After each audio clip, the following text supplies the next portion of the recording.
Eware Agung, cahaya abadi dari Benin. Prolog. Di jantung hutan tropis Afrika Barat, di antara kabut pagi dan bisikan pepohonan yang menyimpan rahasia masa silam, berdiri sebuah negeri yang akan menjelma menjadi pusat seni, kekuasaan dan kemegahan, Kerajaan Benin. Di tengah gejolak dan darah, lahirlah seorang pangeran yang akan mengguncang tatanan lama dan memahat. Namanya dalam batu sejarah, Eware, kelak dikenal sebagai Eware Agung. Bab 1 Anak dalam bayang-bayang. Di sebuah malam yang sunyi, ketika bintang menari di langit dan genderang suku memanggil roh leluhur, lahirlah Eware, anak dari Oba Ohen. Ia tidak dibesarkan dalam kemegahan istana, melainkan dalam bayang-bayang konspirasi dan takdir kelam. Sejak kecil, ia menyaksikan pertikaian di dalam istana Benin, dengan para pangeran saling bersaing dan darah saudara tumpah demi kekuasaan. Eware, meski masih muda, memperlihatkan kecerdasan luar biasa. Ia mempelajari tata kelola, siasat perang, dan filsafat dari para tetua dan imam. Ia juga gemar menggambar simbol, memahat kayu, dan memahami seni yang hidup dalam napas rakyat Benin.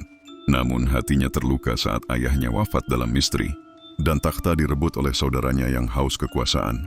Ia terusir, ia diasingkan. Tapi dalam pengasingan itulah benih kebesaran ditanam dalam hatinya. Bab 2. Api dari pengasingan. Tahun-tahun berlalu dalam kesepian dan perjuangan.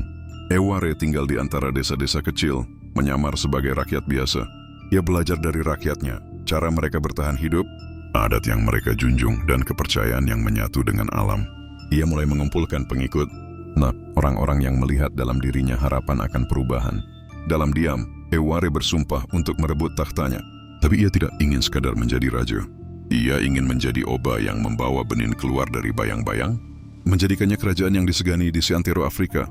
Ya, dengan pasukan kecil dan strategi brilian, ia kembali ke kota Benin dan melancarkan pemberontakan.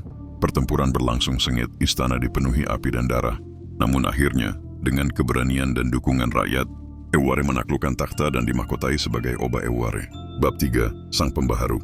Tahun itu adalah tahun 1440, tahun ketika Benin menyambut awal dari zaman emasnya.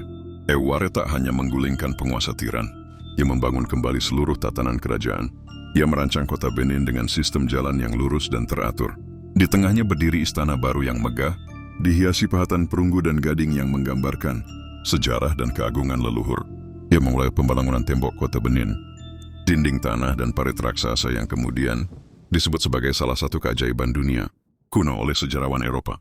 Ia juga membentuk struktur pemerintahan baru yang efisien, dengan pejabat-pejabat yang dipilih berdasarkan kemampuan, bukan garis keturunan. Ia menetapkan hukum dan adat baru yang lebih adil dan